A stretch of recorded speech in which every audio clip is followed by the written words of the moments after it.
Hi everyone, good morning, good afternoon, good evening, wherever you are. I hope everyone is safe and healthy and sane in this difficult time.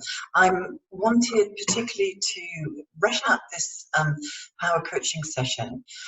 The reason for that was that I was contacted yesterday by a woman who gave me permission to share her story. I'm not going to name names, but she was let go by email.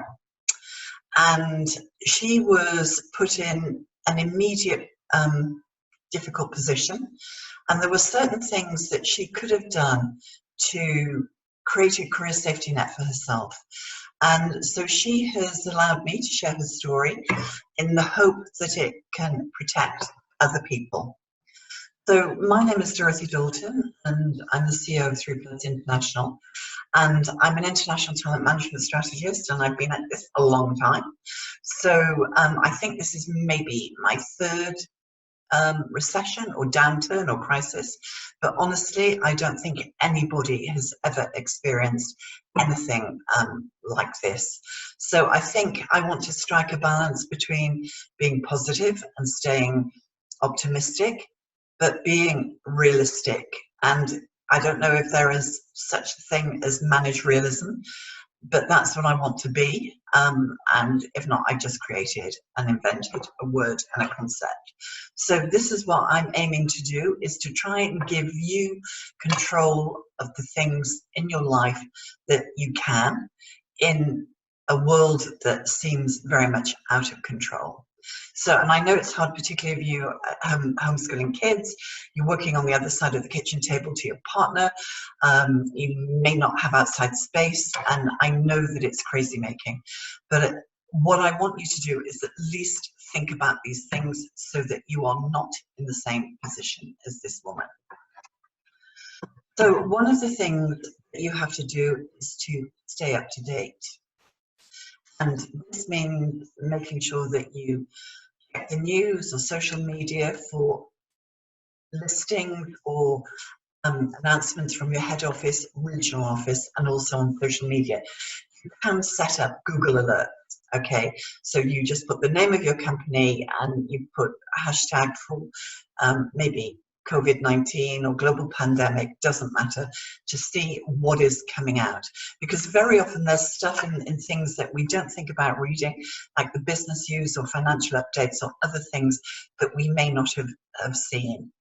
Now, at the same time that you've got to find a balance with all the crazy white noise that you see on other elements of social media. As you know, I'm a Twitter addict, but even I've reduced my access to the platform, because otherwise you could go mad with all the different opinions and viewpoints coming over. So just stay in your own lane, check out the things that apply to you and your own sector.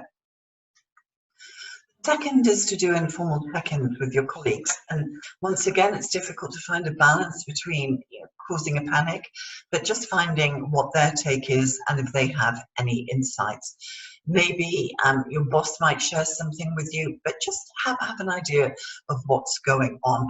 This lady had no idea at all. She probably had a little bit of an ostrich attitude, but it absolutely blindsided her. The other thing that she hadn't done was back up her personal information on her business laptop. You need to pull out all your performance evaluations. You need to have documents of recognition, so emails from colleagues or other parts of the company telling how great you are. And you need to remove all your personal files, okay? So she was just cut off from the server. And she did get in contact with her boss and ask for some leeway to do that, and it took some time. So not everybody will do that for you. So make sure that you have backed up all your personal information, whether it's on a cloud file or it's on a stick. But make sure that all your personal data is yours and it's on your person or in your cloud. The other thing you can do is for LinkedIn recommendations. And I know that it's hard when you're under a lot of pressure to think ahead, but if you have time, maybe check in with a boss or some colleagues or people you've worked on projects, people in a different part of this of your organization who can write really super things about you. And 3Plus just published a post on our e-gazine. Here's the link. Check it out. Quick hacks to stay in touch on LinkedIn. And there you will find a way to ask for a recommendation. Now, the other thing that you can do is give a recommendation, and this also means that your recommendation will appear on their job profile or LinkedIn profile and your LinkedIn profile. So it's a way of staying in touch, but it's also a way of protecting yourself for future opportunities. And now all research says that hiring managers and recruiters look on LinkedIn before they look at your CV. Now, I'm always bashing on about this. It doesn't matter whether it's a crisis or whether or not it's under normal circumstances. Network, network, network. Your network is your net worth.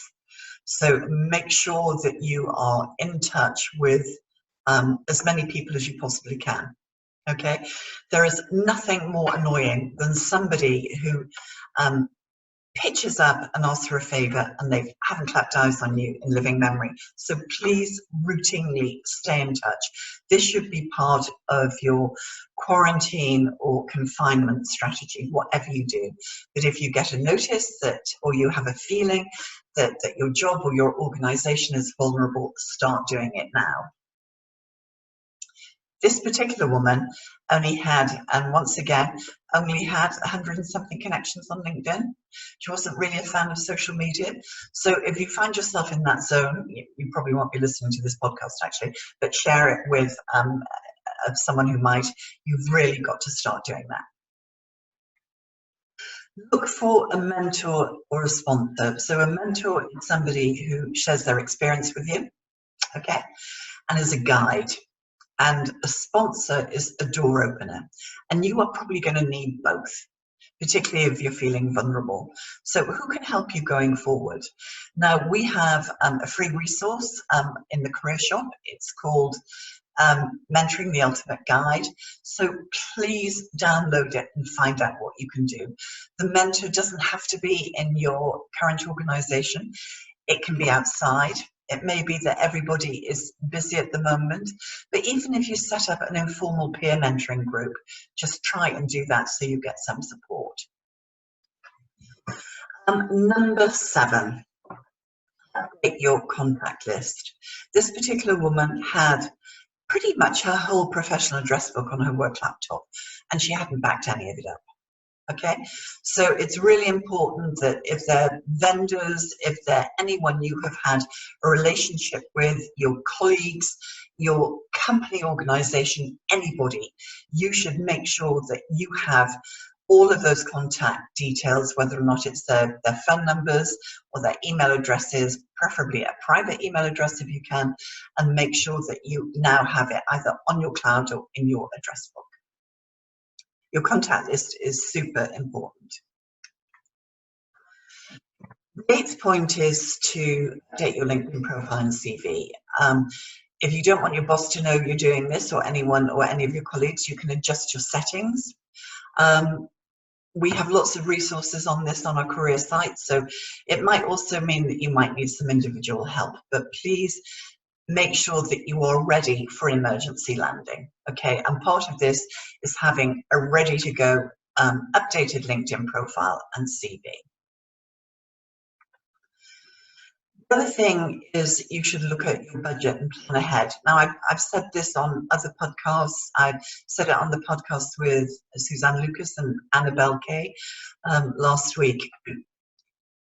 Look at your budget. I mean, if you're anything like me, you're not spending any money at the moment except on food. Make sure that you can economize where you can. Check out your standing orders. I had a gym membership, which I'm clearly not using. There are other things that you can look at. What came out of the Annabelle Kay podcast was check if you ask for deferral of any standing orders such as mortgage or rent or any of these things, that it's not going to impact your credit rating, because some of the banks are not respecting those government wishes. One of the things you might want to think about is, okay, what do I need in terms, if the worst happens, what do I need in terms of a severance package? Can I get one? Okay, and you might want to think about notice period. You might want to think about getting a good reference. You might want to think about outplacement coaching, any of these things. There are lots of ways where you can try and maximize a pretty bad situation. And the other thing, if you feel nervous about this, enhance your negotiation skills. We have lots of stuff on our website for around negotiation. We have individual services where we can offer coaching if you need it, but there is a lot of free stuff in posts and in podcasts, so please make sure that you take a look at it. And the final thing, and this is what happened to this particular woman, okay, she didn't have her own laptop, okay, even her phone was her company phone. So one of the things you might want to think about is getting your own device. So particularly in a lockdown, she told me that she can't get a new device until I think she said 4 or 6 weeks. I mean, something really long. End of April, certainly. And the other thing is that you want to clean up your own device. So take off, and we talked about personal information, but you know, if you're using your company device for personal use, make sure you get all your personal information off it, your apps, your career, you know, the browsing history, everything. Make sure that is all scrubbed up. So this might seem maybe a little bit drastic, but what I don't want to happen is for other people to be caught out under these circumstances. So they're just something that you can think about, maybe take some and not all of the steps, but I just want you to be prepared for something that might happen. So please, if we're not already connected, you can reach out to me and check out my website, dorothydolton.com, 3plusinternational.com. Connect with me on LinkedIn, and obviously you can follow me on Twitter, but only twice a day now because I'm trying to be disciplined. So I want to thank you so much for spending time with me, and please stay healthy, stay home, and be safe, everyone. Thank you. Bye-bye.